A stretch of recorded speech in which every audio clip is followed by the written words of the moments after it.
What's up, schmucks, and welcome to Turkey Bites, the show where we take a little bite out of the latest movie news. Now, this was originally something I covered on my podcast, Turkey Talk, so be sure to check that out, link is below. And I was gonna rip the audio to use here for this video, but I was re-listening to it and I stumbled all over my words and it's sloppy and it's messy, so I figured I would just make a more concise version of this for Turkey Bites. Plus, it's been a while since I made one of these and I wanted to write a script. It's a whole thing. Anyway, Robert Pattinson was recently asked about the Batman Part 2, and he had this to say. Batman Part 2, I have to ask real quick because I'm so eager as a fan. What can you tease for the fans that are awaiting, to see? The script is extraordinary, and I think it's going to be like a really special movie, and very, very different to even from the last one. I remember reading it again, like, oh wow, okay, like it's going to be interesting seeing it come out. It's taking some big swings. Now, I don't have too much to say about Pattinson's comment in and of itself, but I do want to use this as a chance to dovetail into a theory I have about this movie. I believe the Court of Owls will be the main villain in the Batman Part 2. The reasons for thinking this stem from comments Matt Reeves and Colin Farrell have made. Matt Reeves, the writer-director of The Batman and writer-director of The Batman Part 2, has said that this villain will delve deeper into Bruce Wayne and his past, and has also never really been done before in live action. I knew that the way the movie ended, it was leaving us on the precipice, and also the way that events sort of happen within the show, that there is an exploration to be had, and one of the explorations for me was to do something that pushes even further into the character of Bruce Wayne, because the first story is so much about the Batman. I never wanted to lose Rob at the center of these stories, and so that is really what we set our aim on. And so picking the right villain that digs into what that does, that sort of goes into his past and his life, that was what drove that sort of discussion, and I won't tell you where we ended up, but we're super excited about it. And I will say, it's never really been done in a movie before, so we're excited. Yeah. He's also said that this movie will unpack deeper corruption within Gotham. Additionally, Colin Farrell, who plays the Penguin, has said that this movie is darker than Part 1 and is even a little scary. All of this points to the Court of Owls. For the uninitiated, the Court of Owls debuted in the New 52 from the brilliant minds of Scott Snyder and Greg Capullo. The Court are a centuries-old criminal organization that controls Gotham from the shadows. The Court is made up of Gotham's elite and has an army of zombie ninjas at their disposal called Talons. So you say that the villain will be used to display grander corruption in Gotham, has never been done before in live action, and has a horror element to them? Yeah, it's the fucking Court of Owls. Now, this happened while I was making this video, but the working title for the Batman Part 2 has been revealed, which is Semper Vigilans. I think that's how you say it, because it's Latin, and it is Latin for always vigilant, always ready, and or always watching. Now, to play devil's advocate, this could just refer to Batman himself. He is Gotham's watchful protector. He is always vigilant. He's always ready. He is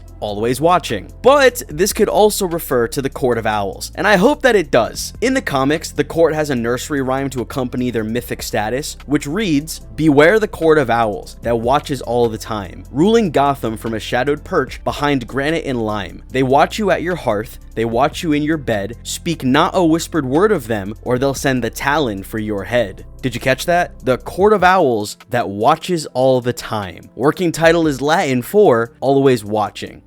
Oh yeah, it's all coming together. Now, I have some ideas on how Matt Reeves could do the court in this grounded take on Gotham, because unkillable zombie ninjas dressed like owls is probably a step or two too far, but that's not what we're here to talk about, because my court theory actually goes a little further. In addition to believing the Court of Owls will be the villains in this movie, I also believe Gilda Dent, wife of Harvey Dent, will be a member of the Court of Owls, and the court will have a direct hand in turning Harvey Dent into Two-Face. As of now, it is rumored that Scarlett Johansson is in this movie and that she is playing Gilda Dent. Sebastian Stan is also rumored to be cast in the Batman Part 2 as Harvey Dent. I say rumored for both of these because Matt Reeves has not yet confirmed these castings. Regardless, we're gonna stay on ScarJo for now. When the news broke that Johansson would be joining the cast, there was also reporting that she had her team aggressively pursue this project for her because she desperately wanted to be a part of this. Now, it's entirely possible that she wants to be a part of this because she wants to work with Reeves or Pattinson, or just wants to be in a Batman movie, but I think there's something juicy about this role that is attracting one of Hollywood's darling talents. Gilda Dent's greatest feat in the comics is her role as the Holiday Killer in Long Halloween, or one of the Holiday Killers, I guess. And while I suppose Reeves could just make Gilda the core villain in the movie, that doesn't really fit with the corruption and horror elements being alluded to. So I think Reeves has something else cooking here. I think Gilda will still be an unhinged killer, but this time a member of the Court of Owls. Maybe a court member, maybe a Talon, but she will be with them. This could tie together Gilda's inclusion and why Scarlett Johansson allegedly wanted this role so badly, because this would be very interesting. Now, I also said that I think the Court of Owls will have a hand in turning Harvey into Two-Face, so let me explain. Traditionally, Harvey Dent becomes Two-Face when he cross-examines Sal Maroni, and Maroni attempts to assassinate Dent by throwing acid at him. Batman intervenes to try and save Harvey, but in his intervention, the acid gets on half of Harvey's face, which is how he becomes Two-Face and not one fucked up face. Harvey also has a type of DID. He's not two different people in one body. Both minds are Harvey. One is just more aggressive and sinister than the other. So when the acid gets on him, it not only splits his face down the middle, it also breaks his brain. There's actually quite a bit to Two-Face. He is one of Batman's most psychologically interesting villains. Like, Clayface is my favorite, but Two-Face has so much depth to him. I think he's actually quite brilliant. As for my theory, I think Gilda will be a member of the Court of Owls, and I believe she will reveal herself to Harvey and ask him to join the court, since having Gotham's dashing DA in the court's pocket could be very useful as they try to maintain control over the city. But Harvey will say no, he is Gotham's White Knight after all, and the court will attempt to kill him, but scar him and turn him into Two-Face. Reeves could also play with the drama in this. Does the court punish Gilda for revealing them to Harvey? Is Gilda the one who's sent to try and kill Harvey? Does she feel responsible for what happens to Harvey? What does Harvey do about this? His wife's secret cabal tries to kill him and he survives. What will he do about that? There's a lot of ways this could go, and I believe this is where we're headed. Now, I know this has really just become fan fiction at this point, but god damn it, dude, I am so excited for more Batman, and I really do believe Matt Reeves is going to use the Court of Owls, which just makes me more excited because the court is one of my favorite Batman villains. A cult of mask-wearing capitalists with an army of zombie ninjas using owl imagery as they battle a Batman for the soul of a city? Oh yeah.